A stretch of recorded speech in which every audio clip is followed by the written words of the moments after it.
Welcome everyone to this evening session on parenting family values for keeping the family together. I would like to thank all of you for being here. Thank you that you are joining this session this evening.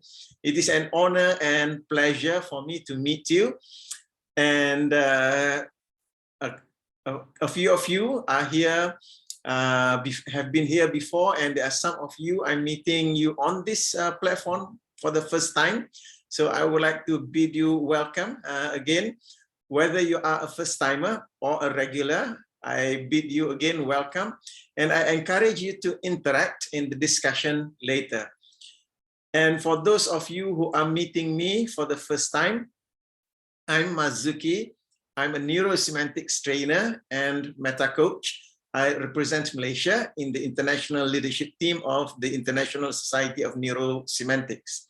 I help people like you to systematically develop skills in leading, communicating, and coaching to bring out the best in yourself and others. By actualizing that, you can experience an exceptional quality of life filled with happiness, creativity, and fulfillment. In the 60 to 90 minutes together, we'll be discussing on values and then on parenting the values according to the stages of faith, according to James W. Fowler. As usual, I will pause for discussion after each main point to give you the opportunity to ask questions, to comments, to contribute, or even to think out loud. For those who are new to this session, please feel free to explore further. My style is to be light and humorous. So if I laugh or smile, I'm never laughing at you, but at our silly human qualities. My purpose is to lighten things up, reduce being serious, and be more real as a human being. So again, welcome to everyone. I notice on my screen, Chek Siu, Daniel, Hashim, Afiq, and Chris Latford. I don't know the real name there, your screen name, and also Jinda Liz. So welcome again to this session. As the introduction, some families stay together over time and through challenging events. There are others that disintegrate, leaving a trail of disappointments and heartache. As you look at the family that you came from and the family that you are nurturing and growing, where do you see your family in 10, 20, and 50 years from today? You do have a certain vision of what it is, don't you? Do you see your family staying together through all the changes that every family member goes through? And that is, I can say, almost a guarantee that your family members are not going to be the same in 5 years' time as they are today, because people change. So when that change happens, what is the quality of togetherness that you are aspiring for, that you are targeting for? And what will keep families together? These are some of the things that we'll be discussing this evening.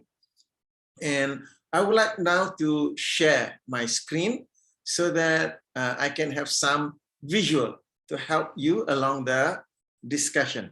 So what will keep the family together? And I'm sure that you are familiar with this term called values. So that's why the topic for this evening is parenting family values.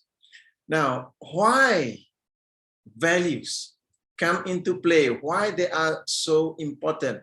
To some extent, in keeping family together, I consider values as indispensable. It is an indispensable concept that we want to bring into the family to keep it together.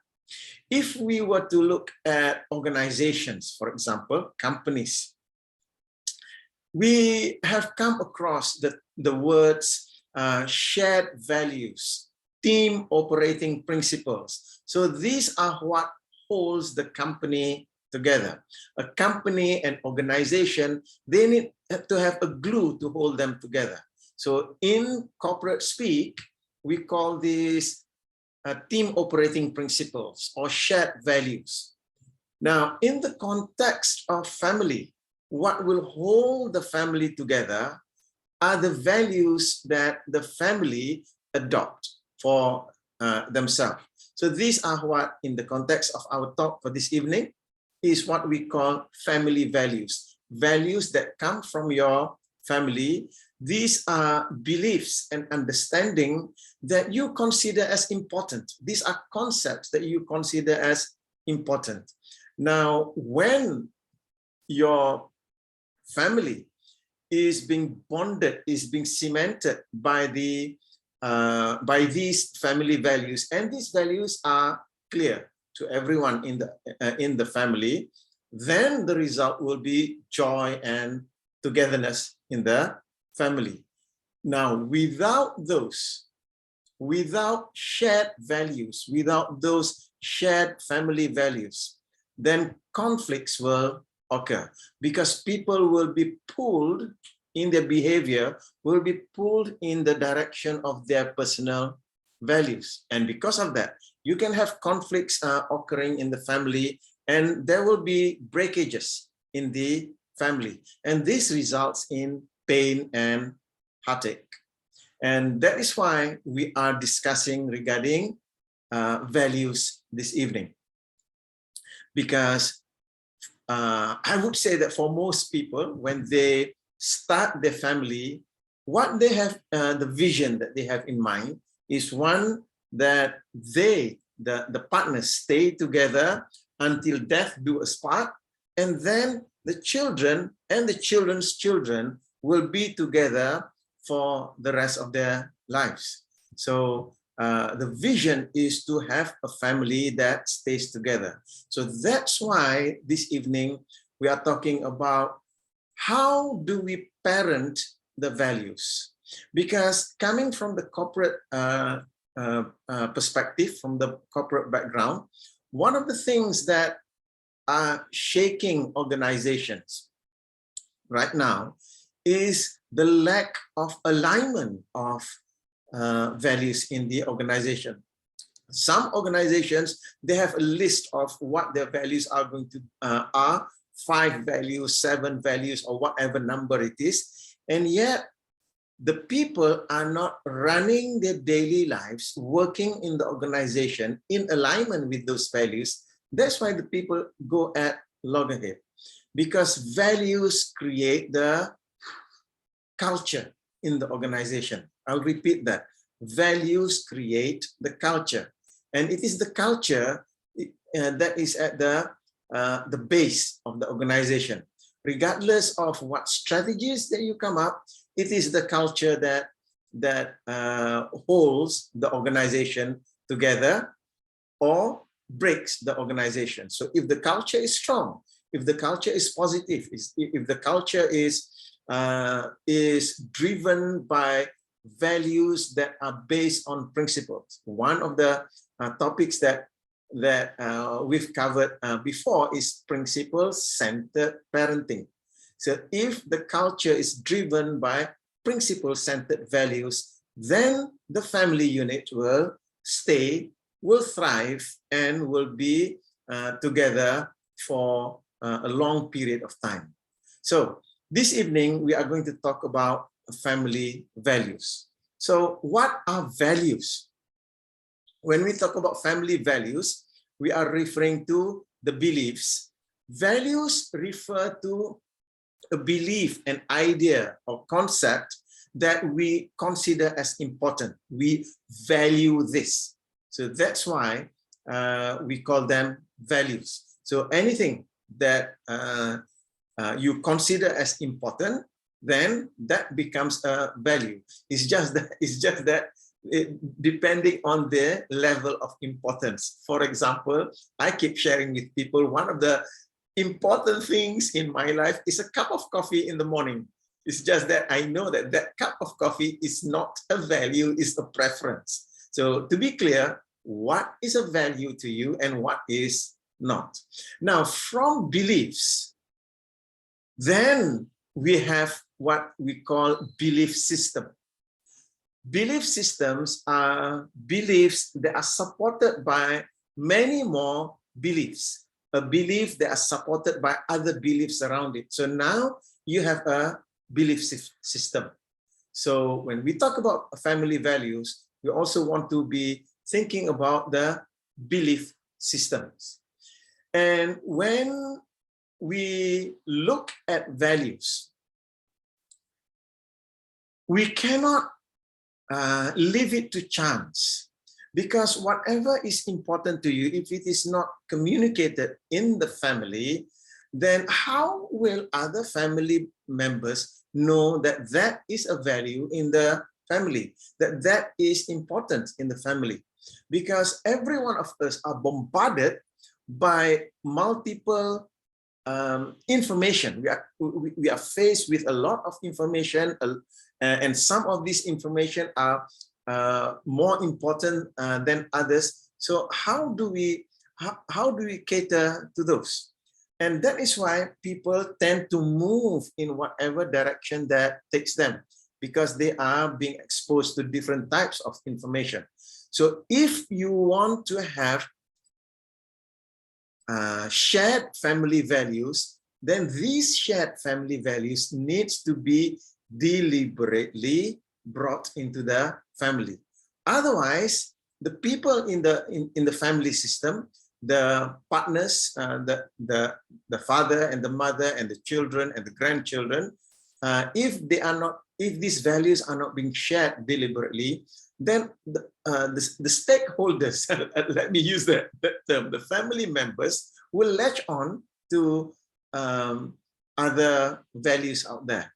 And be careful out there. There are, when I say out there, outside of your family, there are people who are selling values that may break up your family.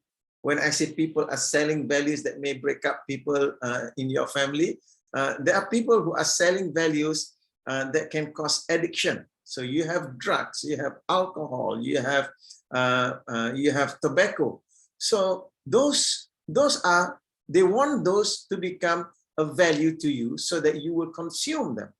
So how do we get the family together to hold on to shared values? So that's why I mentioned to you just now that we need to deliberately bring those values in the family. Okay, so this is the first frame that I want to mention about when we talk about family values here. We are talking about beliefs, we are talking about meanings, we are talking about ideas and concepts that the family hold dear, hold important. And from those beliefs, meanings, ideas, there may be belief systems. And these belief systems, later on, we can see other things coming together. When we talk about these belief systems, we are talking about the impact of the social system, the cultural system, the religious system.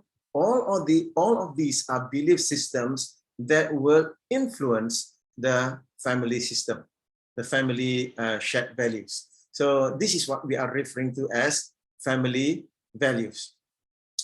Another perspective that we want to look at family values is that each and every one of us move about the world having these content matrices regarding us. The matrix of self, how we think about ourselves; the matrix of power, how we think about our capabilities, our competencies, our skills. These are power. The matrix of others, how we think about other people in this world. The matrix of time, where we are today, where we came from, where we will be going. So that's the matrix of time. And then the matrix of the world. how we live in the world, the roles that we play in the world. So in these content matrices, as we grow up from a child, we grow up and we begin to build these content matrices. Are those content matrices being influenced by your family values? If they are not being influenced by your family values, what are they being influenced by? So that's a question that we also need to take care of when we talk about family values. And another reason why we want to be talking about family values is this thing that Danielle, we were just discussing this morning regarding meta or conceptual rapport. Because if at the level of beliefs, meanings, ideas, and values, we share the similar ideas, then there is better rapport, better closeness between us. If our values are divergent or different, then there is greater chance of a break in rapport, and that may lead to a break in relationship. So at the meta level, at the conceptual level, when we have shared ideas, shared beliefs, shared values, then that will help us in getting into rapport with one another. Yeah. So these are, I would say, some frames that we need to look into before even we go into the topic of parenting those values and how we are going to parent them. Yeah. So in the context of parenting of values, here I'm referring to values that we want to have in the family. We need to parent them because values need to be nurtured. If they are not nurtured, as I mentioned to you earlier, every one of us are exposed to so many different bits of information. If the values are not being nurtured, then since we are exposed to other bits of information, then what happens is that we may take values from somewhere else that may not be congruent with the values that we have in our family. So this is where we want to be careful. And I like, I was attending a talk just last Saturday, I think. Last Saturday, I was attending a talk on positive psychology. And B.J. Radomski was mentioned, gave the analogy about our psychology, gave the analogy of a garden. And Hashim, we spent 2 years together in a small town called Harrogate in North Yorkshire. And we were blessed to be in that town because that town is one of the most beautiful places that you can go in England. The attraction is they have the flower garden, but the other attraction is the Harrogate Flower Show. People from all over Europe will sell their flowers there at the flower show. Now, I don't know much about gardening. However, I have a small plot of earth in front of my house, and I'm struggling to keep that small plot of earth to be nice looking. Unlike the gardeners of Harrogate, they can even grow flowers in the cold of winter because they are so skilled. I'm struggling with the weeds. So when it comes to our psychology as well, we need to be careful of the weeds that come. And if we are not weeding our garden, taking out the weeds, then the weeds will overcome that garden. So similarly with our psychology, there are all sorts of things that are coming, bombarding us, information, misinformation, disinformation coming at us. So are we weeding them out? It has to be done on a regular basis. Even that plot of earth in front of my house, I need to take it out on a regular basis, take out the weeds on a regular basis. Similarly with our mind. Now, weeding the garden is not enough. Because when we are just weeding the garden, we are just taking out what is not healthy. How to make it beautiful? You need to plant as well. So those two things need to go together. Weeding and planting. So this is where planting of the values comes in.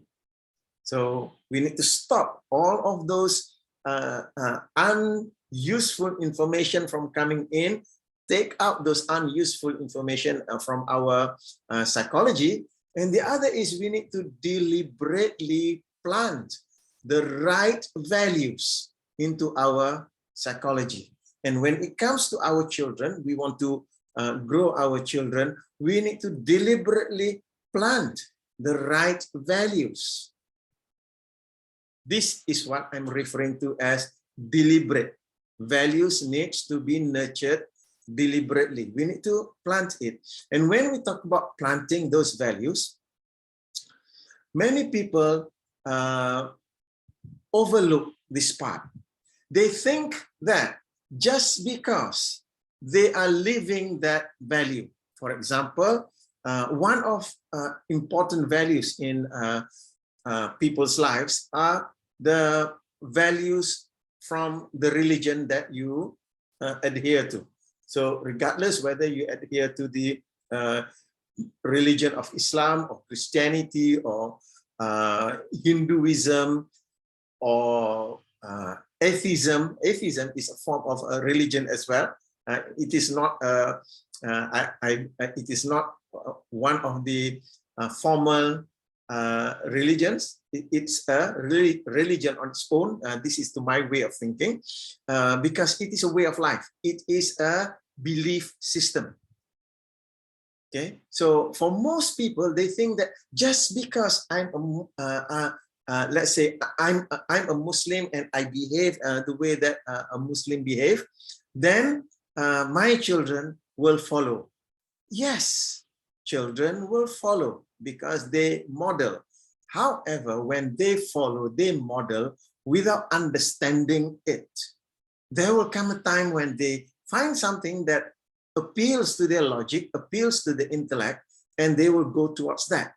So when we talk about planting, it has to be both implicit and explicit. Implicit in the way that we do according to our values, and then bring our children to do it together. So that's implicit. That is how we plant the values in our children implicitly. For example, if one of your values is being kind to all of life, so how you plant that value in your children is for you to be kind, so that your children can see you treat other human beings kindly. Even when you go to the mama shop, you don't shout at the mama, "Hey mama, mari sini." You call the mama, say, "Hi, apa kabar? How are you today?" So when the children see you treat other human beings kindly, then they learn to be kind. So implicit planting of values refers to doing it and doing it together, bringing the children to do it together with you. That's implicit. The other is explicit. Not just doing it and doing it together, you need to explicitly plant that value. How? You do that by telling, by speaking, by describing, by narrating, by storytelling. You need to bring those values explicitly. You do it and explain why you are doing it, why it is important. So you need to bring that explanation. So how we nurture values is through through modeling using implicit and explicit manner of modeling for our children. So that's one thing, one important point that I want to mention regarding parenting of the values. The next is this, Stephen Covey calls this the first birth gift. The gift that has been given to every human being is the gift of the freedom to choose. So knowing that our children are also recipients of this gift of freedom to choose, we need to realize that they choose their values. And this is where a lot of parents fail, because in their fear of that the children will not live their values, they impose, they force the children to follow those values, forcing the children to go to the mosque, or forcing the children to go to church, forcing the children to go to the temple. They use force in order to get the children to follow their values. Now, when the children comes to the point whereby they know that they can exercise the freedom to choose, they will leave whatever values that has been imposed upon them by force. So that's why when we want to parent,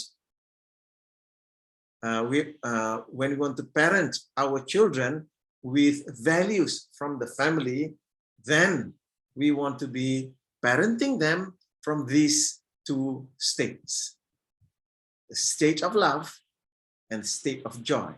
Whatever value that you bring to your children, starting from birth, bring those values, the values of honesty, the value of integrity, and the value of kindness, the value of justice.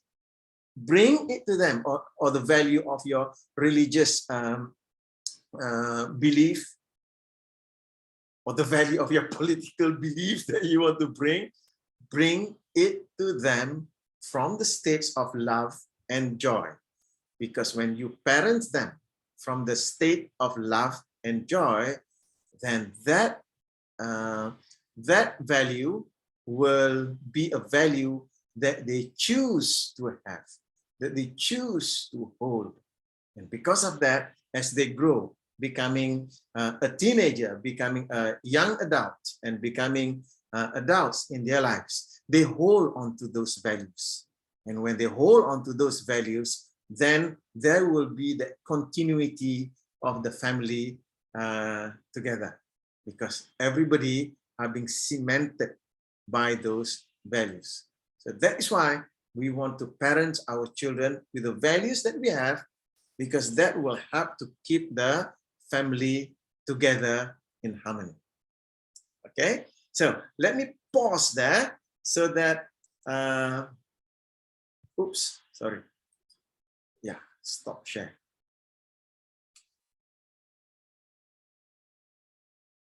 Okay, let me pause there so that I can invite any questions or comments from everyone. I'd like to first welcome Franska, who's just joined us. Maybe Franska cannot join us with audio and video because baby sleeping, Franska. And also I'd like to welcome Sue, who's just joined us. So any questions or comments that you have regarding that first part? Yes, Hashim, just go ahead. Yeah, when you talk about the values, you want to instill the values within your children. There are parents out there that they coerce their children, imposing certain things on the children, leaving behind that joy and love. So that is why, you know, they say I'm a parent and I have the power as a parent to do and to, you know, and to bring the belief that I have onto my children. So possibly that is where parents misunderstood that without love and joy, and by just simply coercing children, the values cannot be really be inculcated what more at early stage.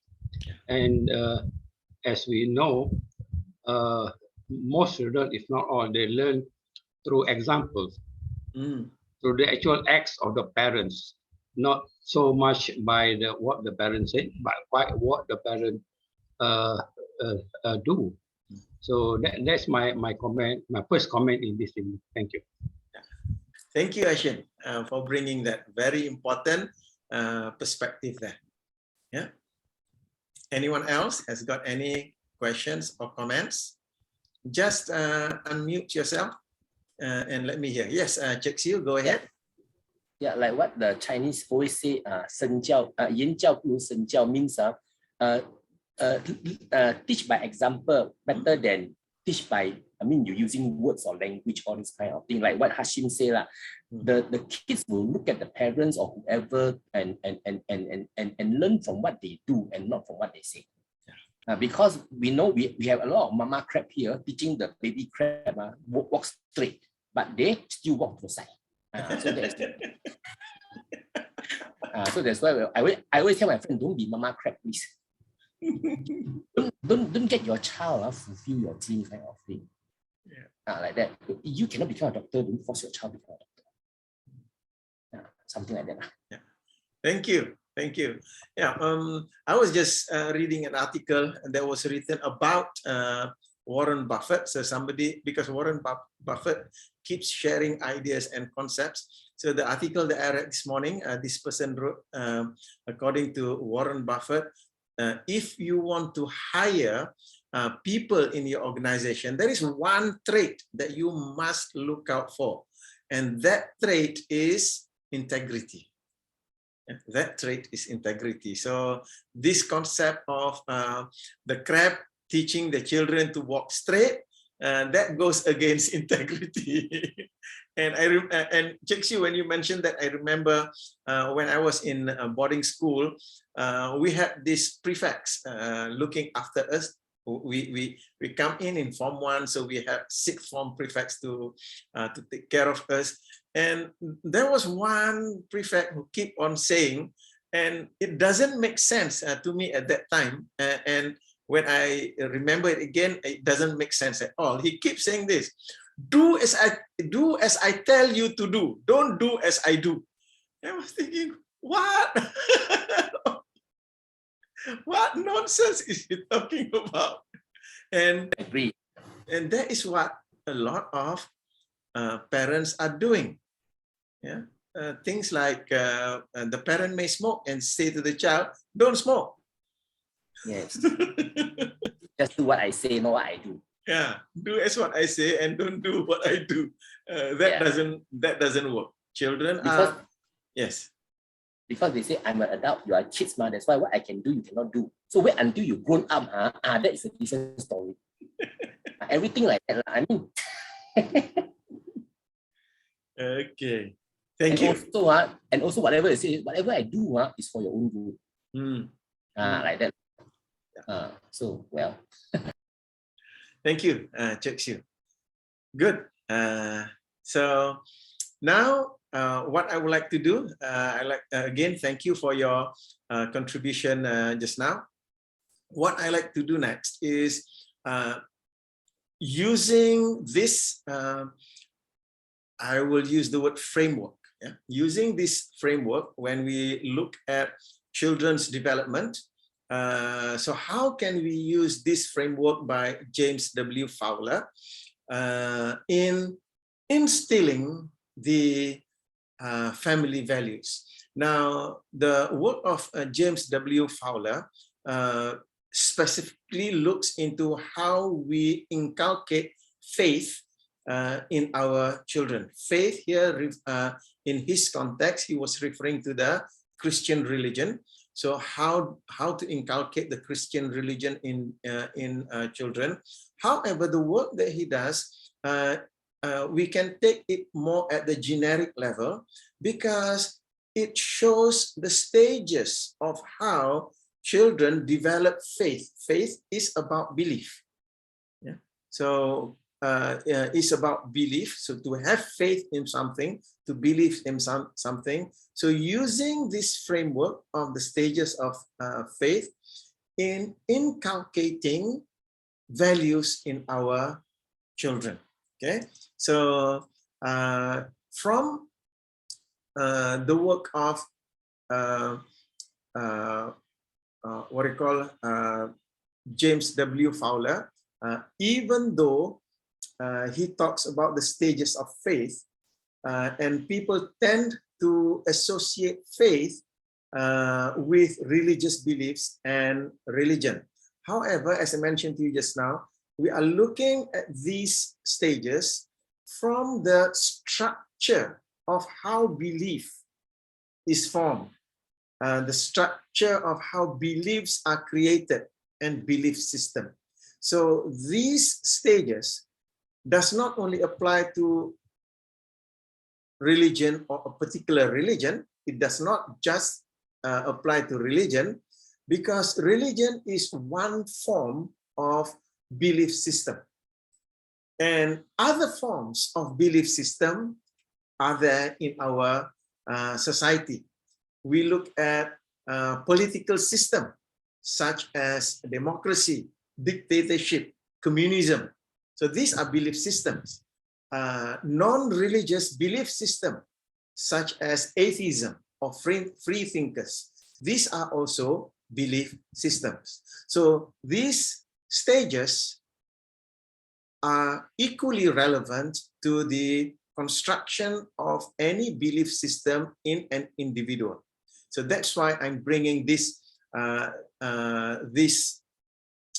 structure, because how can we use our understanding of this structure in inculcating the values of our family to our children? So when I say the values of our family, I am not going into specifics of those values. It is up to each and every one of us to decide what values we want to bring in our family.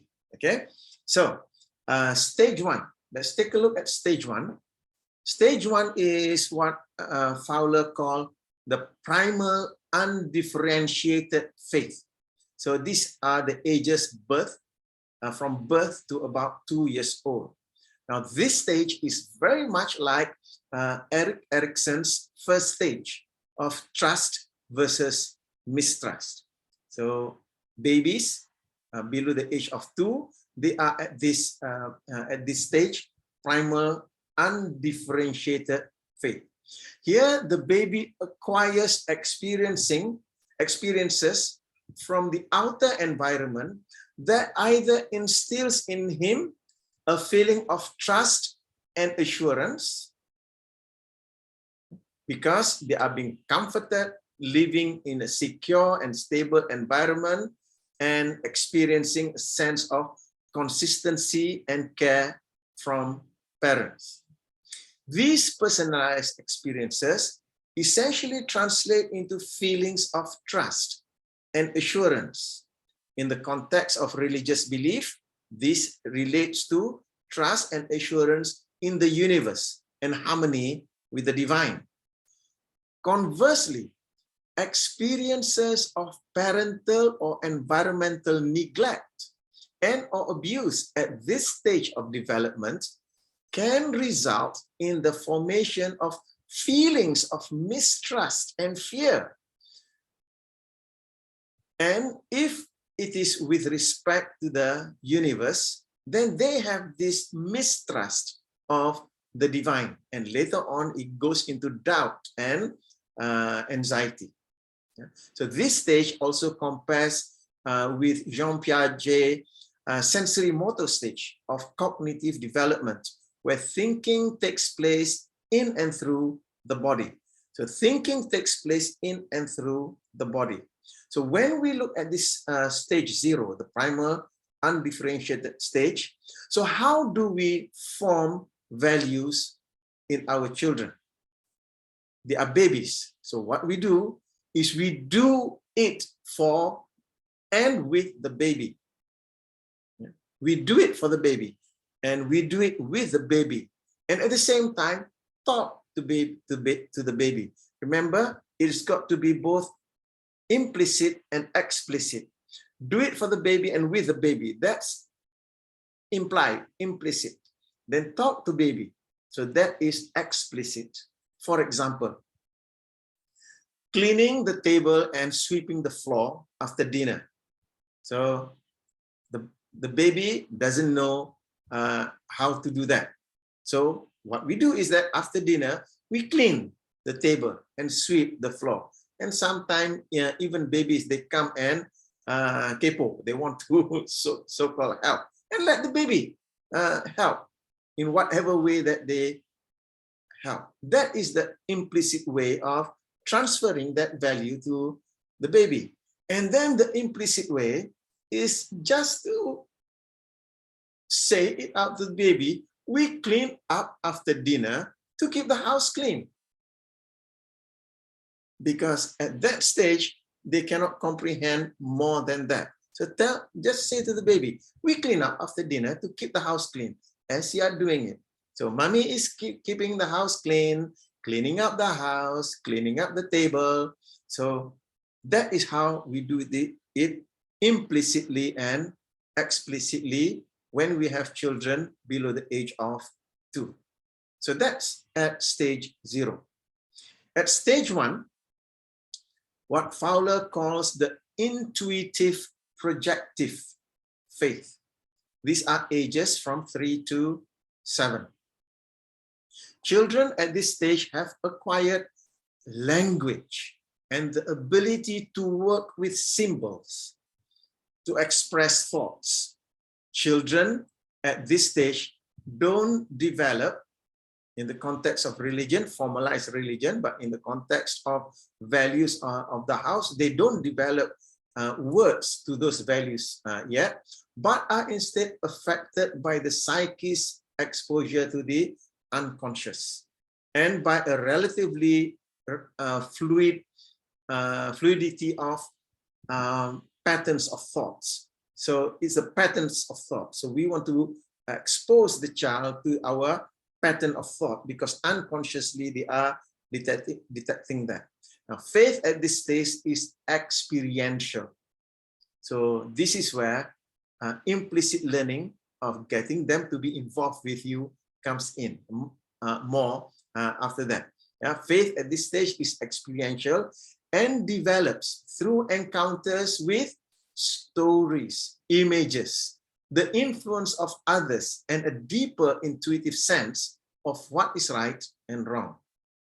This stage aligns with Piaget's stage of pre-operational thinking, which is lacking consistent logical mental structures. So that's why at this stage, 3 to 7 years old, I and Rosita, we call the children, we say that they are not humans yet, they are magical creatures because the logical mental structure has not developed. So that's why Pocoyo can come up with the concept. Those of you who are not familiar, Pocoyo is one of my grandchildren. His sister calls him Pocoyo, so everybody calls him Pocoyo. At the age of about 5, the puppy would bring home, at that time he loves to drink Calpis, so when puppy comes back from work, brings Calpis, puts in the fridge, and he does that. By that time, the children are already asleep. And when Pocoyo wakes up in the morning, he opens the fridge and he can see Calpis there. So one day, Pocoyo, after he finished drinking his Calpis, he goes to the fridge, opens the door, and put the empty bottle inside there. And the elder sister just laughed at him. Grasshopper just laughed at him and said, Pocoyo, why do you put that back into the fridge? And Pocoyo seriously said to the sister, tomorrow you will be full again. So this is what I'm referring to. The logical mental structures are not yet consistent. Yeah? And that's why they learn through doing. So how do we form values? So value forming activities with children like this. They are beginning to have the logical mental structures in place. However, it is not yet fully formed. So we want to take advantage of the fact that the logical mental structures are in the process of being formed. So what we do is that, let's say in the context of whatever thing that we have for them, is we do things with the child. We bring the child. So this is what in one of my previous talks we talk about togetherness. When children do the things that the parents do, they are modeling that. And then at this stage as well, we train the child to do things by himself. So and as they are doing things by themselves, we want to explain the why of doing it. Previously, we just tell what it is that they're doing, but at this stage now we want to explain the why, and also the why of doing that activity. And we also bring in stories that illustrate the value in that particular activity. So by doing this, we are strengthening the understanding and the behavior of that particular value. So let's take the example of cleaning the table and sweeping the floor after dinner. Yeah. So same example. Now, children at the age of 3 to 7, instead of just telling the child that we clean up after dinner to keep the house clean. So from the age of 3 to 7, now we begin to let the child clean. At the same time, knowing that they may not be competent yet, just be ready to step in to help. That's all. So previously, we clean, let them watch. Now, let the child clean. And children are very helpful. Even though when they are not competent, they are not so useful, but they are very helpful. But parents, know this. When your child wants to help when they are incompetent, let them help. Because by letting them help, even though it's not so much of a help, but by letting them help, you are giving them the opportunity to exercise this behavior of helping. Okay, so at this stage, let the child clean and be ready to step in to help them. And explicitly say to the child, we clean up after dinner to keep the house clean. So that's the what. Then give the why. When the house is clean, there will not be any cockroaches. And then give the why to that why. When there are no cockroaches, there will be less disease and we won't fall sick easily. So at the ages of 3 to 7, you begin to go up the meaning ladder. At stage 0, you are just giving the bit of information. Now at stage 1, you are building up the cause and effect for the child. Now they begin to have a greater appreciation about that value. Okay, so that's at the age of stage 1, intuitive projective faith, and also at stage 0, the primal undifferentiated stage. So let me just pause there. I've covered two stages, just to check if anyone has got any comments or questions, just on those 2 stages, how we deal with the children. So go ahead if you have any comments.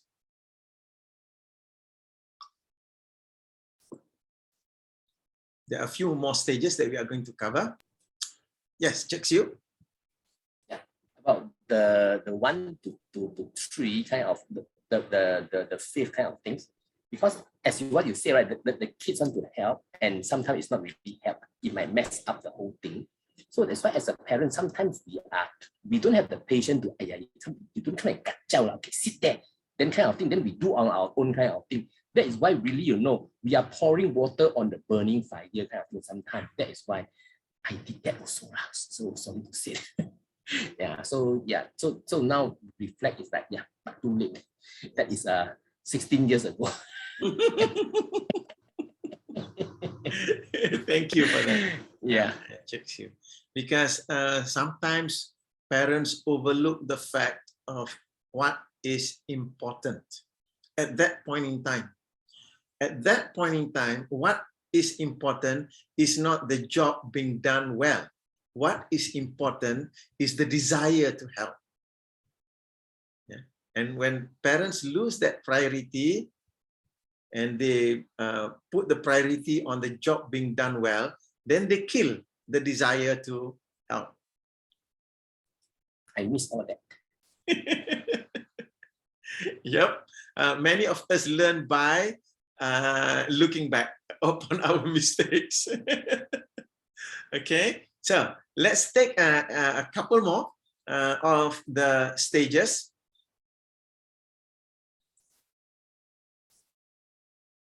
So moving now to stage 3, which Fowler calls the synthetic conventional faith. So these are, stage 2, the mythic literal faith, stage ages from 7 to 12. So this is stage 2. Children at this stage have a belief in justice and fairness in religious matters, in social matters. They are beginning to move in. So that's why justice and fairness are values that are principle centered.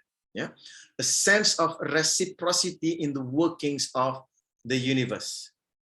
Yeah, so they want to see that balance. For example, doing good will result in a good result. Doing bad will cause bad thing to happen. So that is a very linear and very narrow understanding. Now, metaphors are often taken literally. And if these promises don't come to pass in the world, then a person at this stage might feel cheated or disappointed with the universe. So this stage aligns with Piaget's concrete operational stages of cognitive development, where true logical thinking begins to develop in the child's life. Beginning, not yet. So they are still at the concrete operational stage. So what are the behaviors that we can engage in order to form values at this stage? So at this stage, we want to encourage the child to do things by himself. Explain the why and the why of why and the why of why of why of doing the activity, and also to introduce multiple dimension to things. Not because since they are literal, if we introduce a singular dimension, then if that particular dimension is not met, then they feel deeply disappointed. For example, the example I gave just now is that doing good will result in a good result. You do something good, the result will be good. So if we just say that to the child, are there times when you do something good and yet the result is not good? Because when we look at cause and effect, there are certain things that the cause and effect is linear. There are times that the cause and effect is correlative. It is also combined, multiple. So sometimes it's linear. When it is linear, when you introduce a single dimension, that's okay. However, when it is multiple, then the child will be disappointed. For example, if you study hard, then you'll pass your exams. And the child studies hard. He feels that it's hard, but he didn't pass his exam. Then he'll be deeply disappointed. So that's why we need to introduce multiple dimension. You study hard, there is a good chance that you pass your exam. Not just study hard, you need to have the right strategy. You need to practice hard in order. So now there are multiple causes. When we bring in the multiple dimensions, then that helps them to understand what's happening better. Yeah? Now, this is also the time that you begin to tell concrete stories about the value of that activity. So storytelling also comes in because it helps them to understand better. Okay, so going back to the example that I brought in earlier, the example of cleaning the table and sweeping the floor after dinner. So at this stage, in terms of implicit learning, we let the child clean, and then we want to be able to take a step back. Yeah? We assist when we need to, but now take a step back. You have already delegated to the child. Watch and step back. And in terms of explicit learning, you can bring in one dimension that we clean up after dinner to keep the house clean. When the house is clean, so now moving up another level, so that's one dimension. We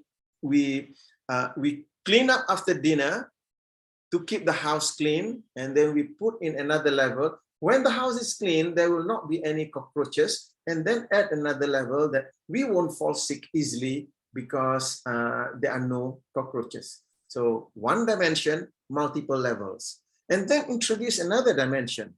People who know how to take care of household tasks will find it easy to handle work tasks when they grow up. They learn how to organize and manage things. And because of that, they can manage their work well and become successful in whatever career that they go into. So when you bring in multiple dimensions at multiple levels, that's when that particular value begins to sink in deeper and deeper. You are creating a belief system around that particular value. And as parents, at this stage, when you let the child do things, one of your role is to be a cheerleader, to appreciate, thank you for doing that, and cheerlead. Oh, you did that very well. So to appreciate and cheerlead at this point. So this is at stage 2.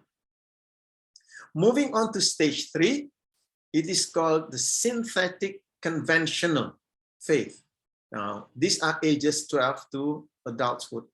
This stage is characterized by the identification of the adolescent or adult with institutions. It could be religious institutions, social institution, authority, belief system, and the growth of a personal identity within that particular context. So this one now is about the family values. They begin to characterize themselves with respect to the family values. Now they begin to identify themselves with these family values. Yeah. Conflicts that occur when one's beliefs are challenged are often ignored because they represent too much of a threat to the faith-based identity. So at this point, if you have done your work well from stage 0, stage 1, and stage 2, at stage 3, now this is when the child begins to some extent will be bullet resistant, not bulletproof yet.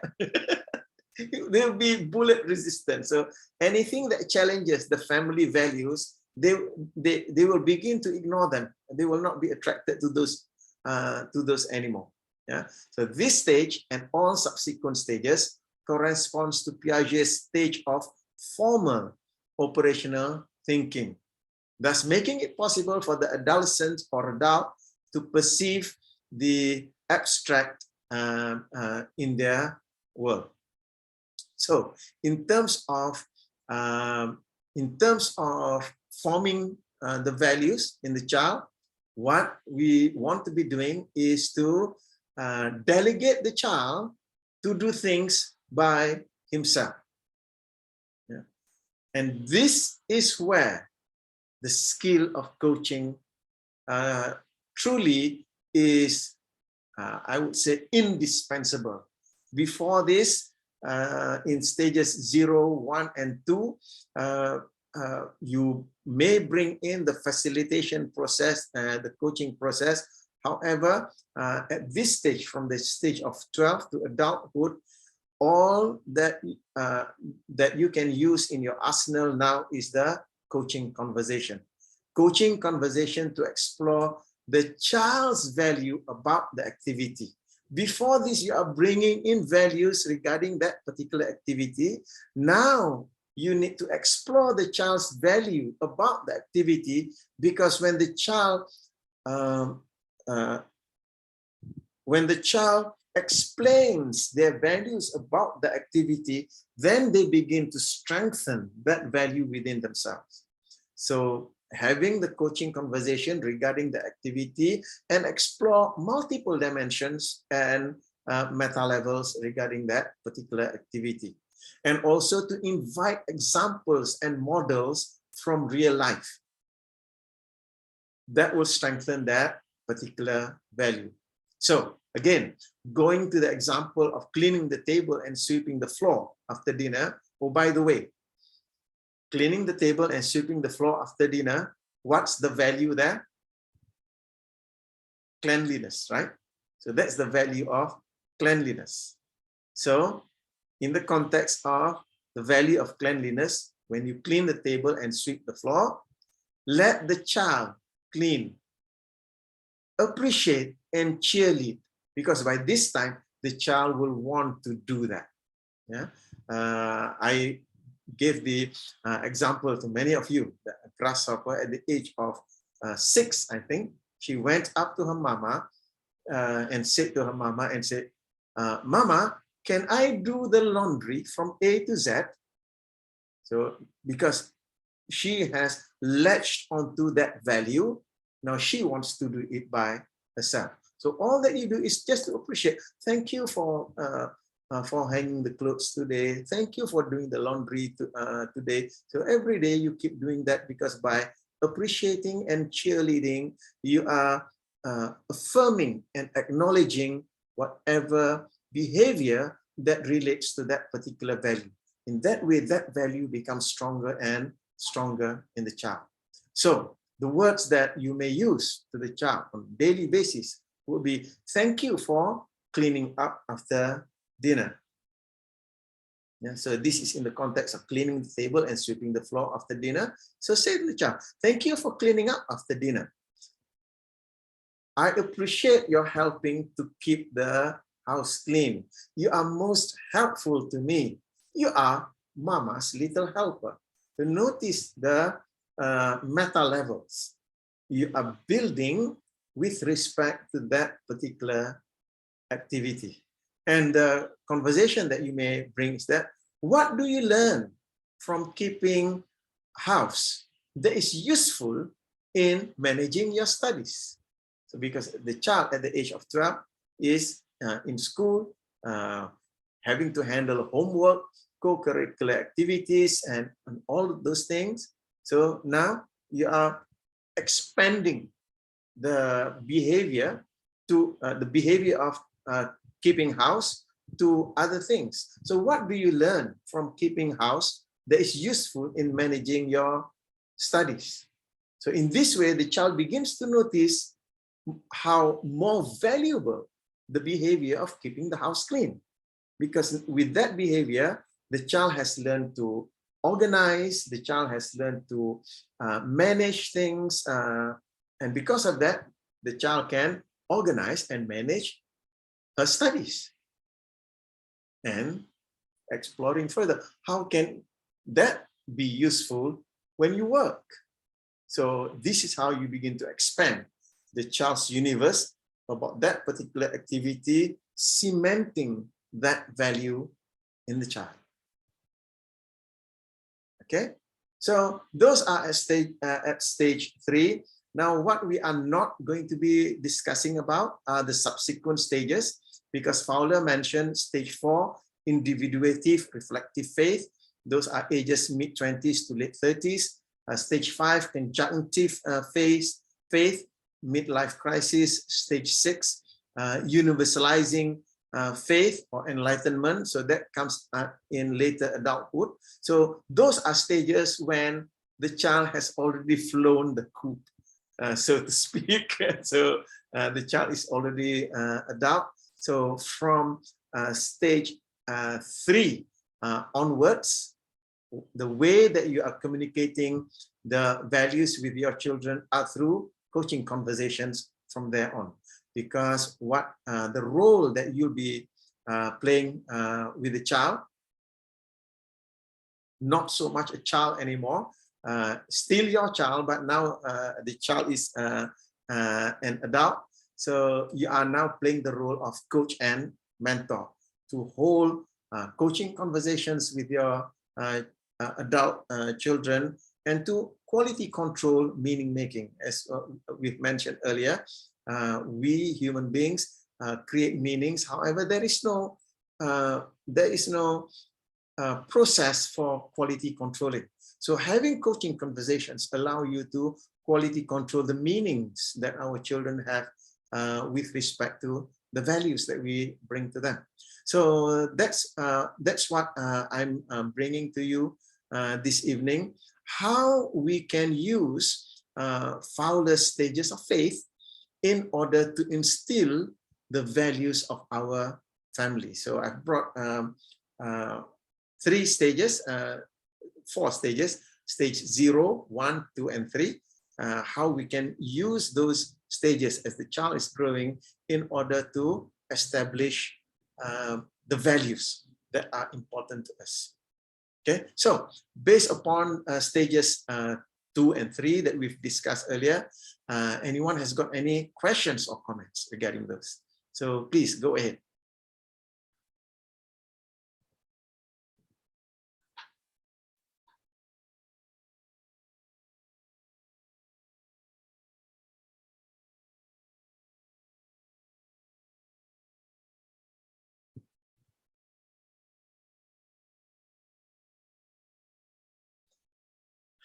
Everyone good?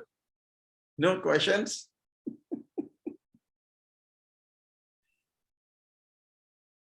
Thank you, Franska. Oh, that's Daniel, comment from Daniel. I thought it was Franska. Yeah. So thank you, Daniel. So that wraps up the topic that I want to bring to all of you for this evening. What I started off in the beginning, that as a family unit, we have the vision to keep this family unit together. It's just that we need to realize that people change over time. Now, what holds the family together are the values. So the subject of our discussion for this evening is how to bring our values to our children in a healthy way, so that they take these values and hold it for themselves. Because when we hold onto the same values, these are what we call shared values, then there is higher chance of rapport. These are meta or conceptual rapport. So when there is higher affinity towards rapport, then there is greater chance for us to be able to stay together, because it's very comfortable to be together with people who share the same beliefs, isn't it? When we share the same values, it's comfortable for us to be together. Human beings seek people who have the same values as them, deliberately do that. So that's why you have the Ferrari car club, and you also have the Proton BLM car club. So they have a certain shared value and they want to go to those values. So similarly, as a family, we want to come up with those values. And as I said much earlier, that what those values are, you need to be clear about those. So for example, for me, one of the values that I hold dear for me is my religious value as a Muslim, Islam. So that is a value that I hold dear. And through that particular value, I have learned to be kind and loving to other human beings as well, because that is also one of the important values in Islam. Neurosemantics give me the how to do that in more specific ways. So what we are doing this evening is looking at it from the neurosemantic perspective, identifying the developmental stages that a child goes through from birth to adulthood, the developmental stages of creating faith, of how faith is being created in them, refers to of how values. So from that structure, we are attending to the child according to the way that faith is developed in them, to instill or to nurture values. In that way, we have a greater opportunity to have them to embrace the very values that we hold dear. So in that way, our family, starting from ourselves, to our children, to our children's children, to our children's children, then they begin to embrace those values. And that's how we become, we hold together as a family unit. So that is what we have been discussing this evening. Okay. So coming to the end, I would like to also take this opportunity to give an opportunity to each and every one of you, if you would like to say something before we end. So I would like to give this opportunity. If you are not able to unmute your mic in order to say it, put it in the chat box. I'll also appreciate it. I'll just go one by one. I see that Jinda Liz. Is there anything that you would like to say before we end? Any learning feedback that you would like to give?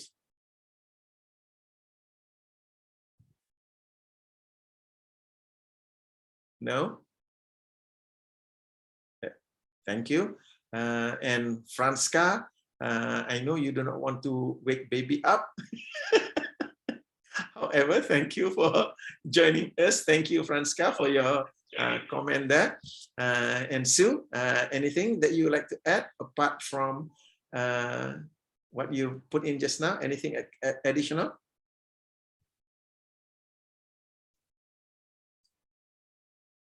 It's okay, Sue. And how about you, Afid? Is there anything that you would like to say before we end?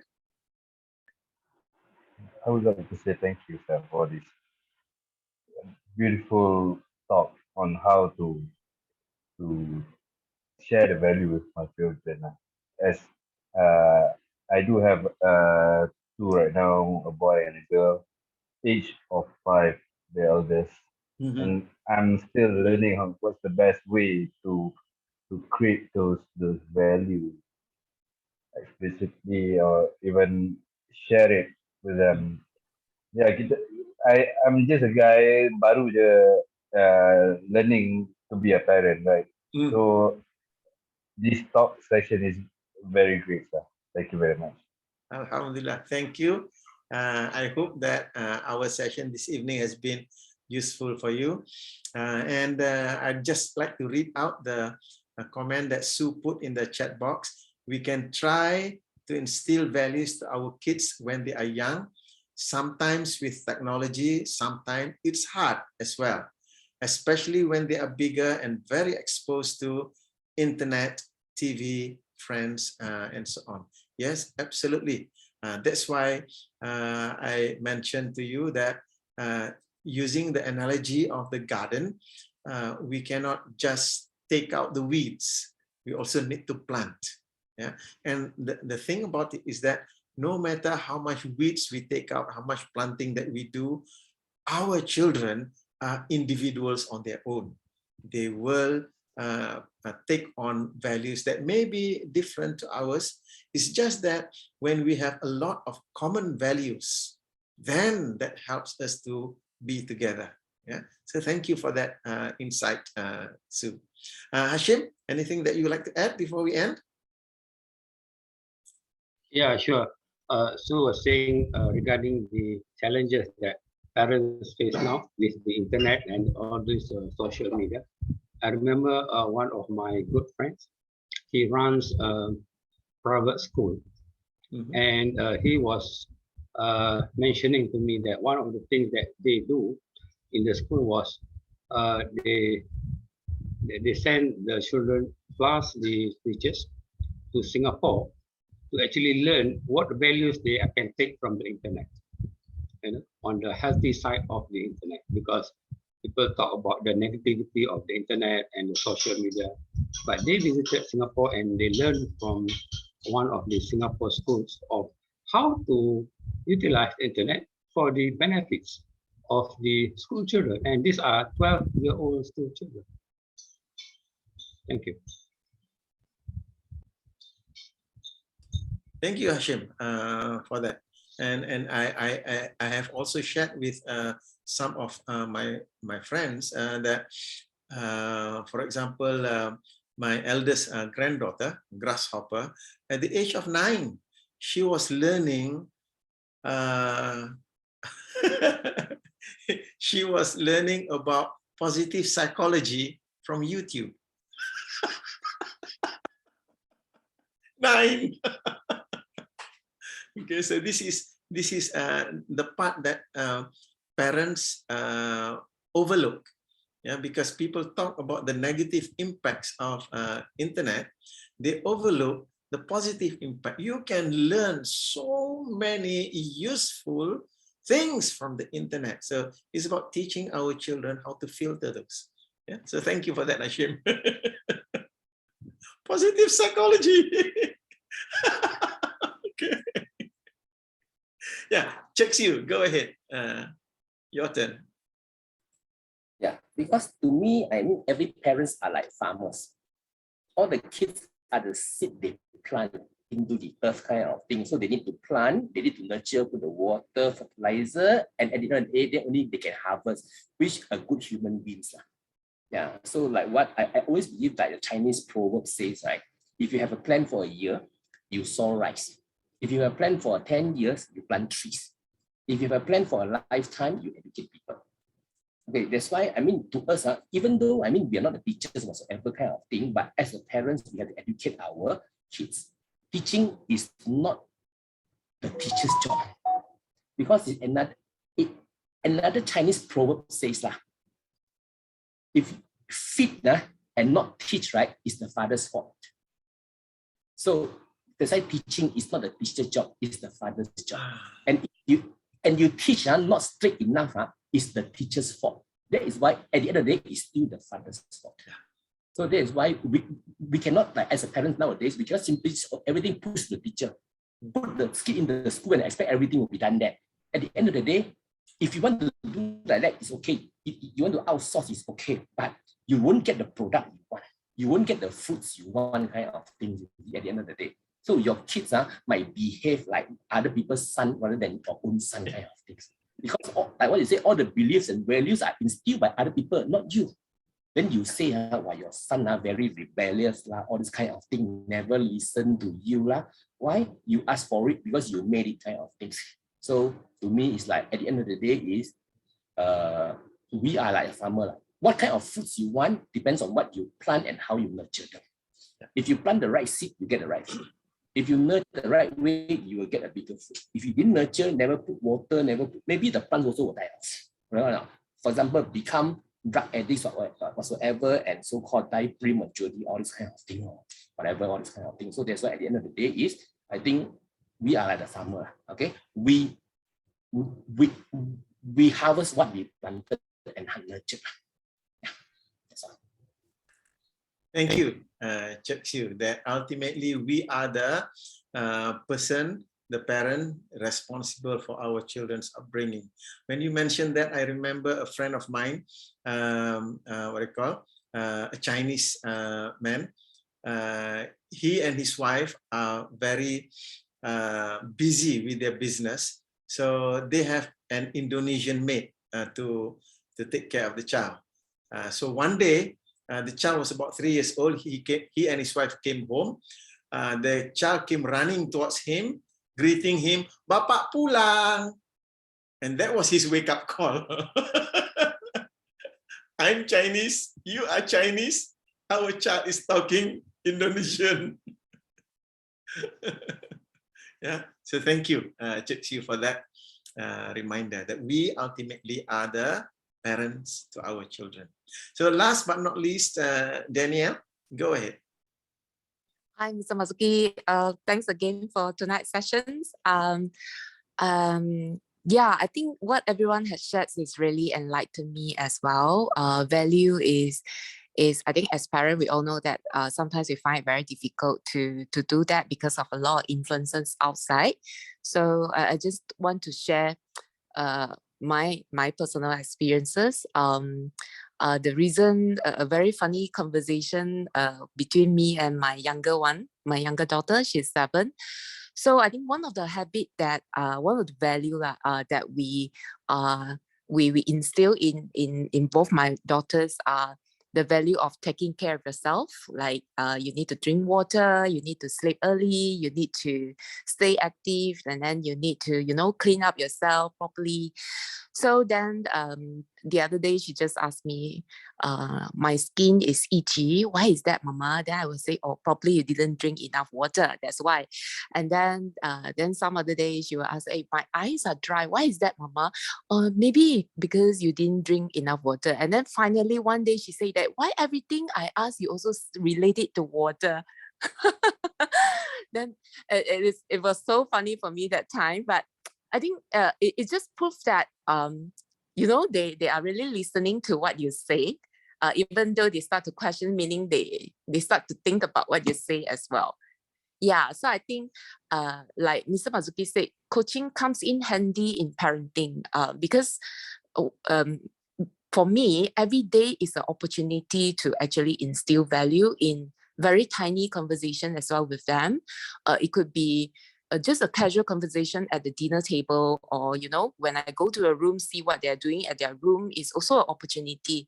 So like, for example, just now Hashim and also Sue, Mazuki, you're talking about, you know, the influence of internet, right? So they are also things that they can learn. So yeah, I think we just take every opportunity that we can find, and from there we just, you know, instill the value wherever we can and make it a daily conversation.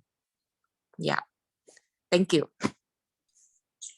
Thank you, Daniel. And I would like to leave that as our parting note for this evening. What Daniel mentioned just now are relevant to all of what we have discussed. So I'm allowing that to be the summary for what we have discussed this evening. So with that, I would like to thank everyone for being here together with me this evening. And we are moving very quickly now into the new year. So some of you may be going for holidays and whatsoever. So I wish you happy holidays in this period. Take care of yourself. Be safe. Have a happy and merry time, and happy new year. And may the future bring whatever it is that you desire it to be. So with that, thank you very much, everyone. I look forward to seeing you next year. So good night. God bless. Assalamualaikum warahmatullahi wabarakatuh. Happy New Year, everyone. Thank you. Happy New Year, everyone. Thank you. Thank you. Good night. Thank you. Thank you.